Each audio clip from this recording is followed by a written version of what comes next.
So 2 weeks ago, we started a series called Life with God, and I told you this is a pivotal series. This was our New Year's series because for me, one of the things that when we started Journey, my whole goal was to help people discover life with God, discover that faith piece. And I think it is the most important thing that we can do as a church. We're not always sure how to get there, though, right? We have traditionally in the church, when we talk about a life with God, we've used this thing called a personal relationship with Jesus. And as we've used that phrase, it's kind of become a bit of a cliche. At least it has in my life. It probably has in yours. And you know it's a cliche because when you start to talk about it with other people, how do you describe it, right? How do you tell somebody to have that personal relationship? And so many times we revert to kind of church language, or we say things that just doesn't always make sense. So I said, let's dig into this and let's ask some harder questions and just make sure that we understand it as we go along. And as we did, we 2 weeks ago started back at the beginning and discovered that originally the intent was, the invitation was for all people to walk with God. That was the original design. Every person in here was designed to walk with God. Our invitation in the garden was to walk with God. And what we did and what we still do today, and we all wrestle with this, is instead of walking with God, we listened to that snake and we ate that fruit and we got in trouble because we said, look, God, instead of walking with you, it just seems more appealing to me that I could be like you. And that was our first sin. That was the original rebellion. So we talk around here. We try not to make lists of sins. There are things obviously where your life will flourish better with God if you follow His rules, His laws. But the reality is it all has to come back to a heart condition, a problem that we have internally. See, I can't give you 50 things to do this week to make you a better Christian, because by tomorrow you've blown 48 of them probably, just like me, right? And if I give you 3 things a week, then over a year, you've got 52. Well, not all of you are here all 52 weeks, so let's start with that. But see, you missed 3 things that I told you on that Sunday you skipped, and now you're short those things, right? It becomes a burden. And Christianity has become a burden to a lot of us. And it's why we're left trying to describe what a personal relationship is, because it's turned into these lists. And if you back it up to the original intent was to walk with God, which is to have this relationship. That's why we're digging into it.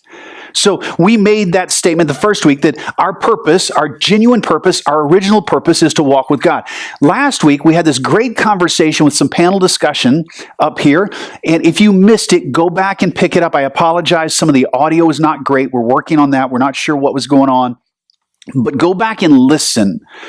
Because on our panel discussion, we heard probably more this past week than we ever have from you. Text messages, emails, about what that panel discussion meant. We dug into this idea that, look, if walking with God is what we're supposed to do as Christians, and if you go to church and maybe you just started, but you're going and you're seeking to follow God, you think, well, surely if I do this, right, life should get easier, that the Christian life should get easier, that things should get better. And the reality is, what we discover over time is there's still this great amount of dissatisfaction that creeps up into our lives. That there's things that we don't do well, or we don't do at all, or we fall short on, or we're not happy with. And because of that, we're dissatisfied with our lives. And so we started asking that question last week. We asked several questions, but should the Christian life be easier? We asked it this way: is God present when I'm dissatisfied with my life? Or perhaps, is there a bigger picture with my dissatisfaction? Is God trying to do or say something to me? And what we began to really unpack last week is that in the middle of the answer to this question is this ability to live in the chaos and dissatisfaction of this world and still have purpose. And so we made this statement last week that dissatisfaction is an invitation to understand my brokenness and Jesus's heart in a deeper way. That dissatisfaction is that invitation that God gives us on a weekly basis, daily basis. Some of you'd say no, on an hourly basis, right? Especially if you have a teenager. Sometimes you're a little dissatisfied with life with a teenager in the house. It happens. Don't get all holy on me now. You know it. It's hard to live with people. We're dissatisfied with the way things are going, right? A lot of times. And the reality is that in that dissatisfaction, there is this invitation to consider my brokenness in this world, to remind me of some things, to point me towards God, and to take me to a deeper place with Jesus. And that reminds me all the time that I am deeply flawed. Right? When I use that term brokenness, I spoke to somebody about this week.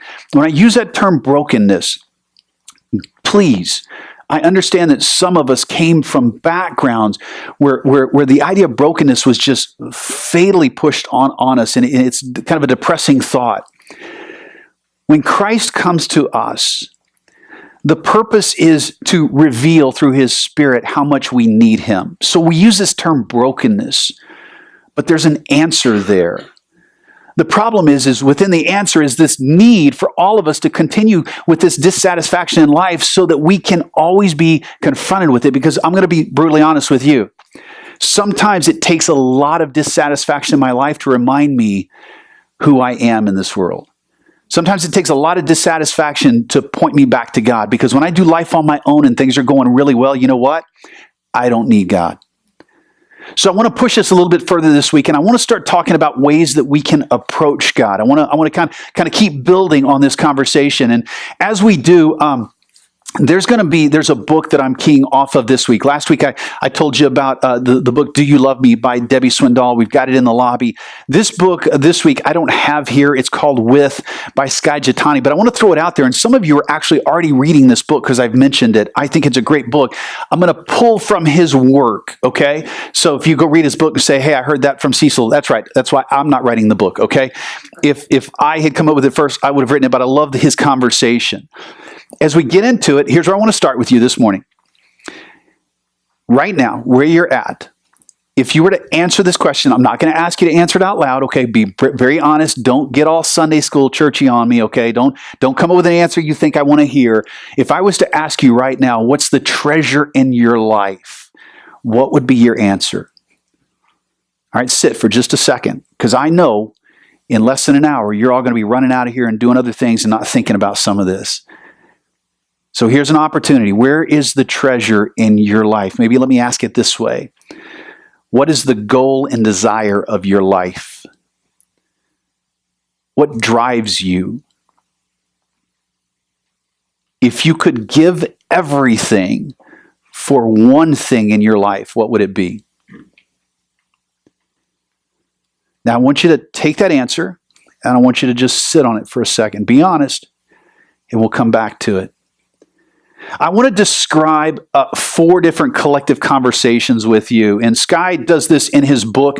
I have rewritten the conversations because I've been in ministry long enough that I can recreate the same conversations just as a collection of conversations with people over the years. I want to describe 4 people. These are made-up fictional people, okay?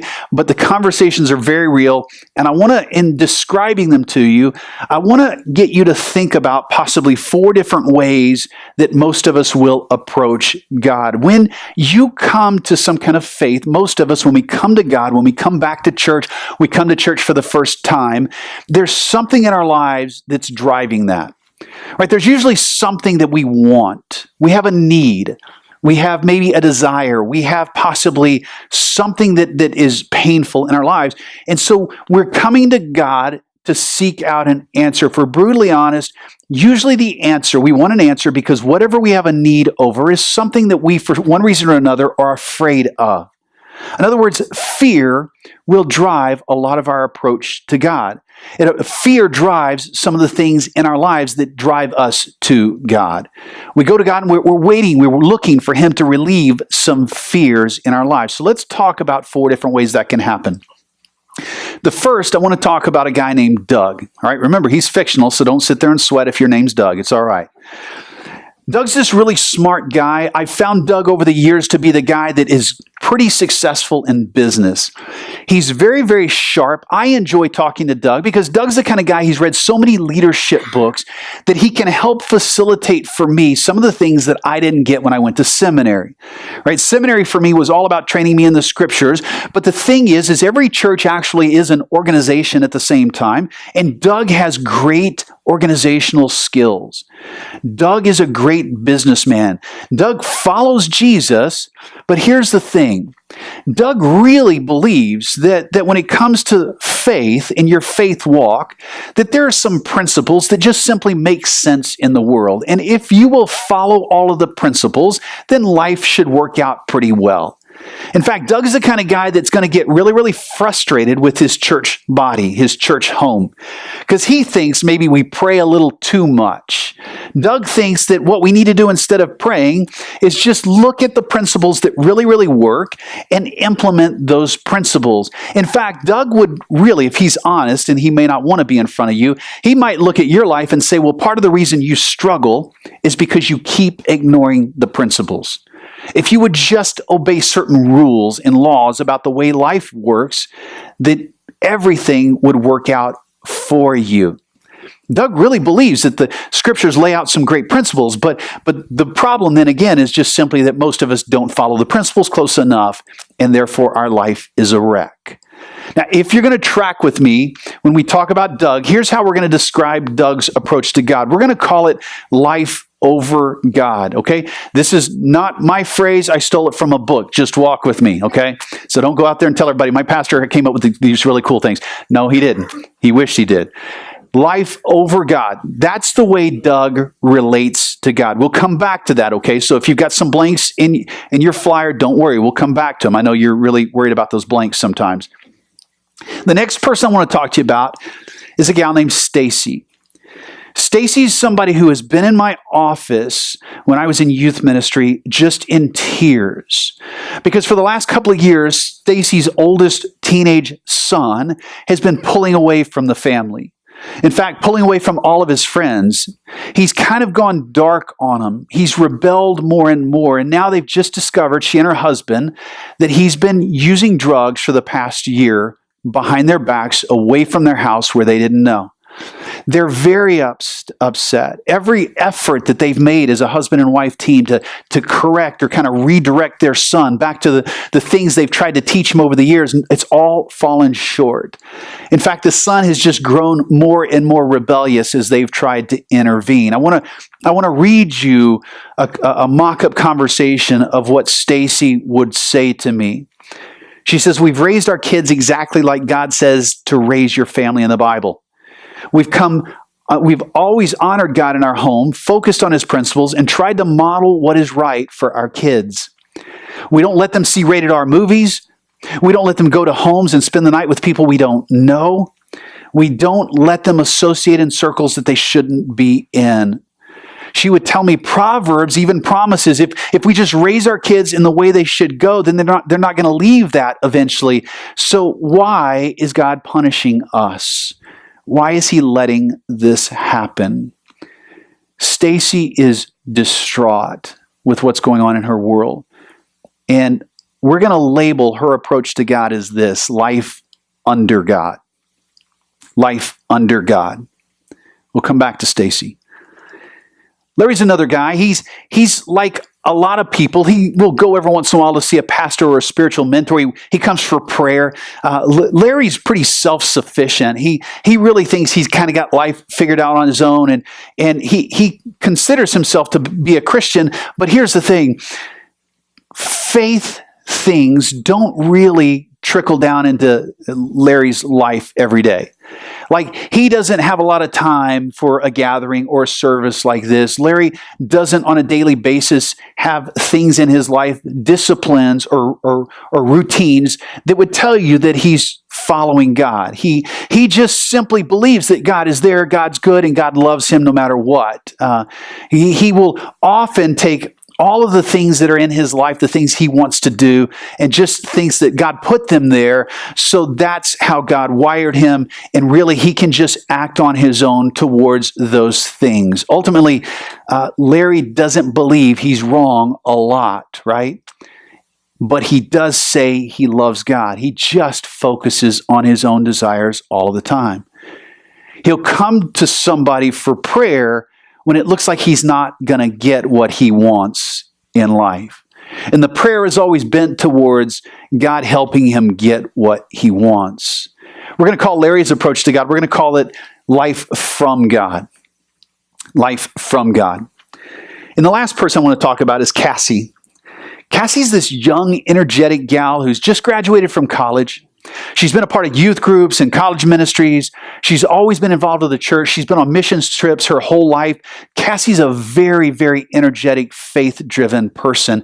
One of the things Cassie would often talk about is she wants to do something significant. And what she's always dreamed of doing is launching a business on her own so that she can help other young women. She wants to help women kind of with the rhythm of life, like balancing things and living into their faith. And what does that look like and staying healthy? But Cassie one day made a comment to me. She said, I want to do this. I'm just not sure if I should do it. To which my response is always something like this: why shouldn't you do it? And she will respond back, well, I'm just not sure that's what God wants from me. And when I push a little bit harder into Cassie's world, Cassie will start to talk about this, that what she really wants to do is be significant in the kingdom of God. She wants her life to matter. She wants the kingdom to be built up. And I ask, well, what does that look like? And Cassie will begin to talk about vocational ministry more. She'll begin to talk about being in a paid leadership or mission position overseas somewhere. And she struggles because for her, she feels like maybe what she wants to do is not as important as being a vocational minister in some capacity. Cassie's life is one that I kind of relate to, because being in vocational ministry, sometimes there's a line there that gets really tough about what's really important. We'll come back to Cassie, though, in a second. I would guess that everybody in here can relate to at least part of those stories. I actually can relate to all four. At various times in my faith walk, my walk with Christ, I find myself kind of approaching him from all these different angles and focusing on different things. And here's the thing, what I focus on, that fear that drives me, is really about whatever it is in life that I treasure. And when I treasure something like that, I'm trying to protect it, right? And so I approach God from that angle. I don't know if you've ever paid attention, but Jesus in the Gospels, he is constantly asking people to think about what they would sacrifice for him. He's constantly in his approach to the people, the crowd, even his disciples, asking them, how far would you go to walk with me? He would always inquire, what are you willing to give up? In Luke 16, there's a great story about a rich man, and before it's over with, he says to the rich man, he says, you cannot serve two masters, meaning you cannot serve God and money. One of them you're going to have to give up. But see, the thing that drives me so many times is this fear of losing what? Money. And so sometimes I'm driven to want to possess both, right? And in trying to do that, Jesus is warning me, you're going to miss on both. A lot of times when he approached the disciples, he automatically asked them to what? Give up their families and follow him. To give up their jobs and follow him. He was constantly looking to have the audience go, what is it I would give up?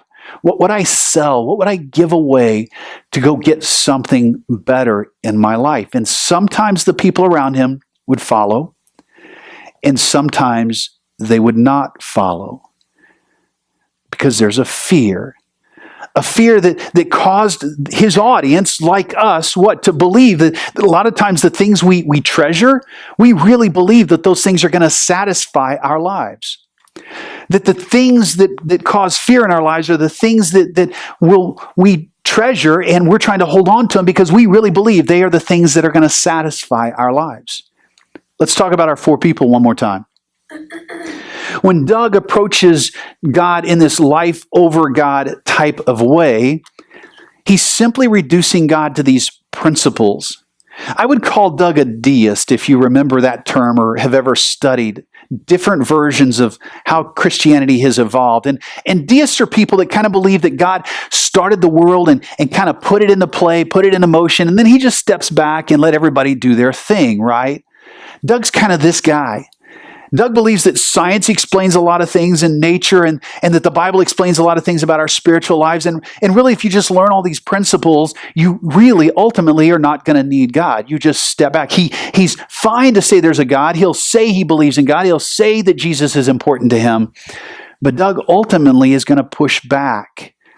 And he's just going to try to make life work by obeying these principles.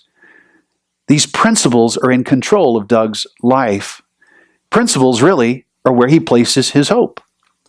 Principles are where Doug's going to place his hope. He uses those principles to manage his life.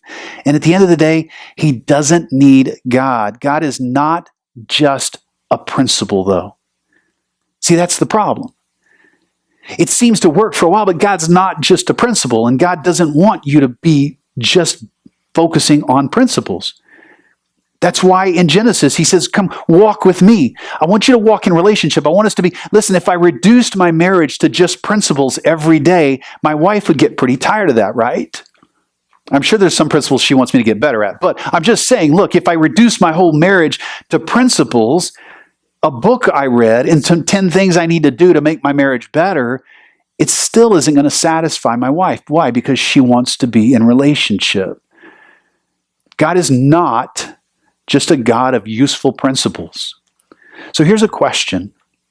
I'm going to give you questions for each one of these, and I'm going to try to pick it apart just a little bit. But here's a question you could ask yourself.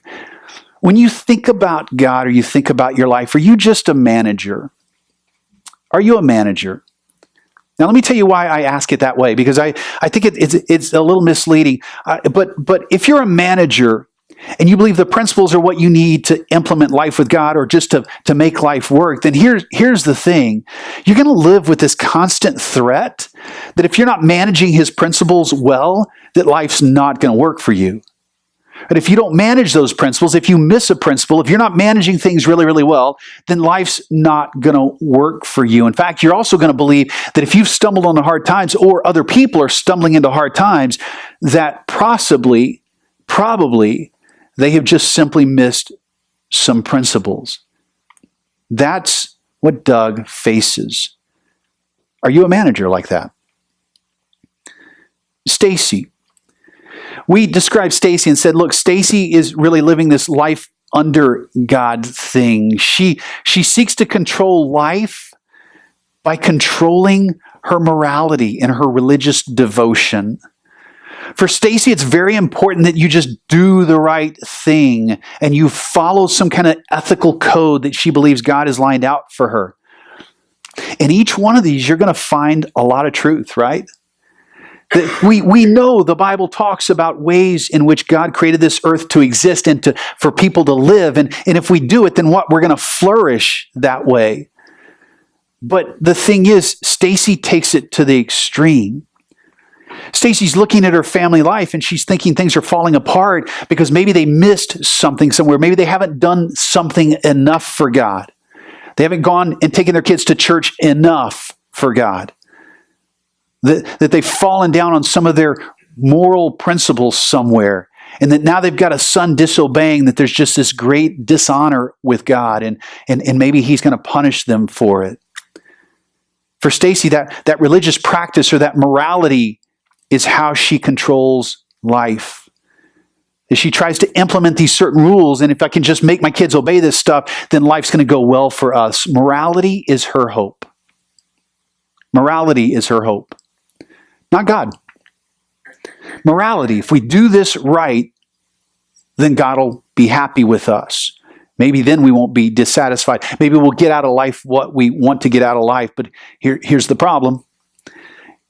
God's not just a system of rules. He isn't just a system of rules. In Genesis, he says, come walk with me.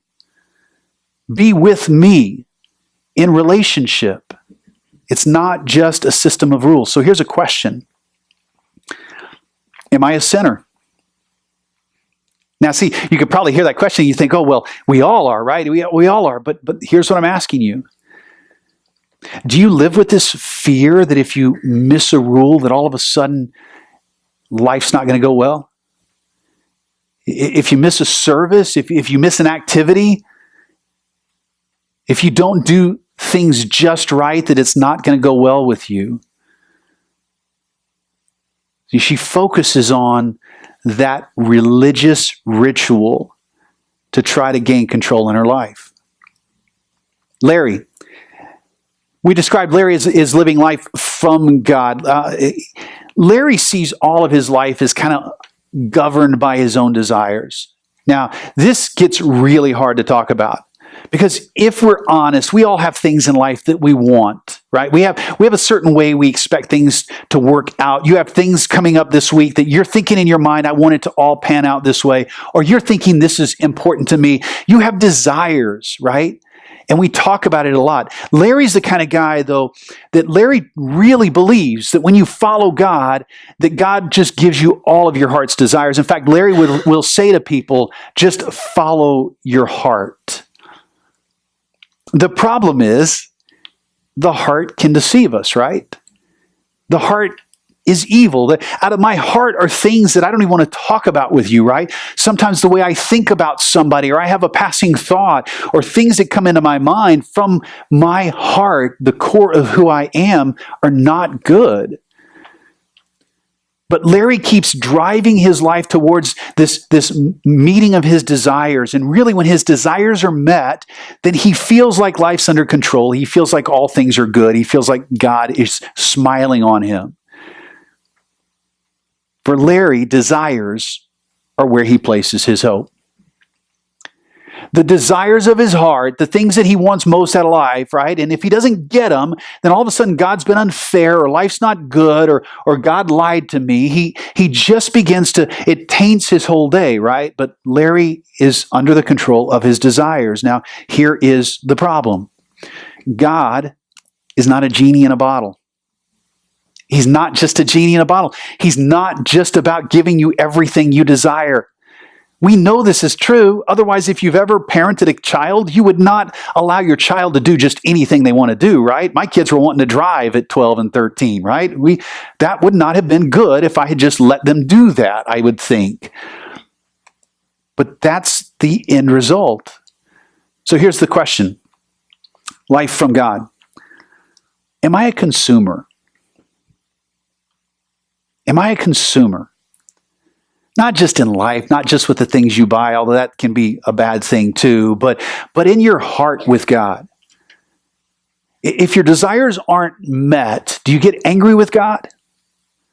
When that dissatisfaction starts to come up, are you able to back down and ask what's going on? Take some time? See if maybe he isn't trying to say something to you, or do you run straight to God, how could you? In all fairness, me, God, how could you? That's my stance sometimes. When things go wrong, I can lose it, right? I can get upset, and my initial thought is, well, God, how could you do that? I was trying to get somewhere, and you gave me a flat tire, as if he just gave me a flat tire. But I can live there, and when I do, I'm just being a consumer of God in that moment. Is that where you live? God's not a genie in a bottle. He's not here just to give you everything. I've heard it said, and I love this statement, that he's more concerned about your holiness than he is about your happiness. And I think with this consumer mindset, it plays out, right? It's very convicting. That he wants more from me than just to consume everything in my life. Let's go back to Cassie real quick. We talked about Cassie's life as being this life for God approach. And perhaps if you grew up in church, perhaps this is one that you can really relate to, or maybe even could be the most detrimental to church people, especially young teenagers. After 18 years of doing youth ministry, I found this one to be very destructive, because for Cassie, she believes something that we would all probably believe, that God has a mission for this place, right? That God has a purpose for our lives. The problem is, Cassie embraces the mission in such a way that she believes that there's only one way that it can be lived out in her life. And in fact, everything in her church world has been elevated. So vocational pastors or lifetime missionaries are always put on the highest platform. And we do that sometimes in churches. And what we do is then we make people who don't live that kind of life or walk that kind of vocation, we make them feel very small and very little. And Cassie wants with all of her heart to please God. So she keeps thinking, well, maybe I need to chuck the things that God's gifted me to do, the way he's wired me, and just do something, just sacrifice, just ignore everything else in my life and just chase this vocational piece, go be a missionary in some foreign country. With Cassie, mission is her hope. Mission is her hope. And see, that's a little hard for us to understand because we all know that God has a purpose, a direction for this world. And we think, well, of course, God's got a mission. Why wouldn't he have a purpose for my life? And he does. But the reality is sometimes it's just not laid out the way we've laid it out in church. You can be things other than a vocational pastor or a missionary out in a foreign country and be right where God wants you. Billy Graham used to always say this. I love this. He'd say, you have way more influence with your friends than I could ever have. I love that statement because it brings it back down to where it should be, the mission of God. Here's the warning. God's not simply a mission or a task to accomplish. When you think like this, when you start thinking that mission is where you place all of your hope, then the problem is God is not just a task. He's not just a mission for you to accomplish. The question here is, am I a servant? Now, I get it. We're all supposed to serve, right? Jesus even said, I came to serve. But I want you to think about it like this. Am I serving Christ? Am I following him? Or am I just serving the mission? Because sometimes when we're servant-minded, when we're really servant-minded and our heart bleeds for the gospel, sometimes we cross that line and the mission becomes more important than the person of God. So you have to ask yourself, where am I? I bet if you were to stop and look at each four of these, it's somewhere in there you would find yourself, maybe in one or two or all of them. I bet that if you stop and just get brutally honest with yourself, that a lot of times the thing you're driven, the way you're driven to approach God has to do with your treasure and your fear of losing that treasure or missing out on that treasure, right? That sometimes I approach God more because of what I'm afraid of in life than because of who he is. And the invitation has been all along, and it's going to continue to be, and we're going to unpack it even more next week, but the invitation is not to live a life over God, where we don't even need him, or a life under God, or from God, or for God, where our fears are driving how we approach him, but to live a life with God. God is more than an instrument or a tool to get life to work. He's not just this thing we grab a hold of just to make life work. He's a person who desires to walk with us and to have us walk with him. So when I asked you a while ago, what's your treasure? What's the treasure in your life? What's the thing that you'd sell everything for? It might be really, really good. And don't try to clean up your answer now. Don't try to clean up whatever it was. Just be honest with God. Because those treasures so many times reveal what it is that we're really afraid of. And if we can learn what we're really afraid of, then we can learn that we're probably approaching God from a way where we relate to him out of fear instead of out of relationship. Are you tired of just doing church? Are you tired of just trying to strive to get it all right every day? When we get invited to walk with, things change. So would you consider what would happen instead of walking with God because you've got a treasure you're afraid of losing and you're operating out of fear? Would you consider walking with God because of who he is? His unrivaled power that exists in the world. If you read the Bible from Genesis to Revelation, if you see nothing else, would you recognize his power? That it's unrivaled. That there's unmatched beauty in God. Not fear, because I'm not going to get what I want, But when I start to focus on him, that there's this unmatched beauty I discover. Beauty in the surroundings, in the creation. I know the world's polluted. I know we've got broken things going on in the world, but there's still great beauty in this world, right? There's great beauty in the birth of a new baby. There's great beauty in the longevity of life that some of us will experience. There's great beauty in the human ability to accomplish things and to connect communities and to build things. But God's beauty is unmatched.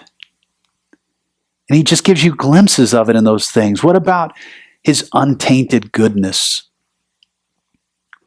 If you look at the world and if you're afraid, then all you're going to see are the things to be afraid of. But if you begin to look at God and pay attention to his goodness and that untainted goodness, then at least you don't have to walk in the total fear. At least you don't have to make decisions in a bad way out of fear. See, he's more than a deity just to tolerate. He's more than a deity that just we grab a hold of him so that we can get out of life what we want. Write this down. God is not how we acquire treasures in life. God is the treasure of our life. He's more than just how we grab a hold of somebody or something and try to get life on our terms and get the treasures out of life that we want. He is the treasure of our life. And until we start to think like that, until we're convinced of that, we're going to approach God from all these different angles, and it's all going to be driven by fear. So, here's the question. How does your life change this week if God becomes your treasure? I can't give you 6 things to do this week. I could, actually. I could give you 10 things pretty easily. But my fear is all that does is load you down. I mean, if we just go around the room, everybody's got a list of things starting this afternoon you've got to hit the ground running with this week. So what if instead of taking 6, 8, 10 things from a service and saying, I've got to implement all these things, what if we just begin to live life with God, where he becomes our treasure, and that drives our lives? Would you consider that this week as we keep moving through this conversation? I want to do something a little different. Here's how I want to end, and then the band's going to come back up. I'm going to ask you to stand with me, and we're going to respond by reading a passage together. So everybody stand up with me. In Revelation 21, I know so many people get hung up on the book of Revelation, and we're all trying to predict how the world's going to end and, that kind of stuff. I get it. I get that that's there. But in Revelation 21, the first 4 verses talk about when God does appear the second time in this earth, on this planet, and he starts to recreate things, and he's going to set up shop the way it should be.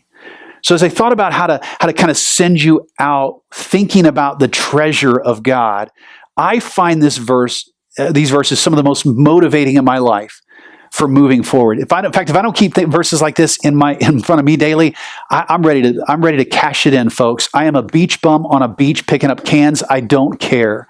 Seriously. My life bumped me down to whatever and let me walk a beach the rest of my life.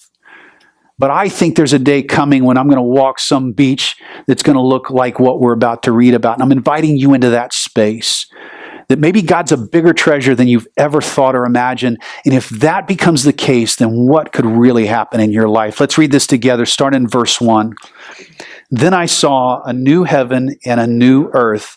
For the first heaven and the first earth had passed away, and the sea was no more. And I saw the holy city, New Jerusalem, coming down out of heaven from God, prepared as a bride adorned for her husband. And I heard a loud voice from the throne saying, Behold, the dwelling place of God is with man. He will dwell with them, and they will be his people. And God himself will be with them as their God. He will wipe away every tear from their eyes, and death shall be no more, neither shall there be mourning, nor crying, nor pain anymore, for the former things have passed away. Let me pray for us.